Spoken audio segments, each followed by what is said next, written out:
7 تکنیک ژاپنی برای مقابله با تنبلی و اهمال کاری. 1. ایکیگای.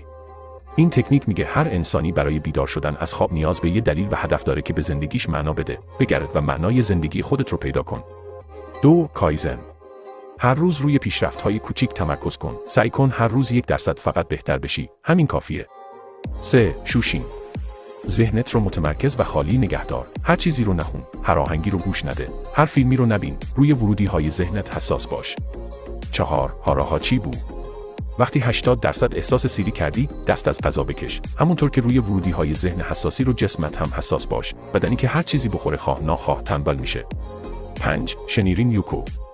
با طبیعت انس بگیر. ژاپنی‌ها طبیعت رو منبع الهام بخشی برای انگیزه و انرژی میدونن.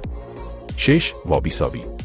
به جای پیدا کردن زیبایی در کمال و کامل بودن، به دنبال زیبایی در نقص باش. یعنی دقیقاً نقطه مقابل کمالگرایی،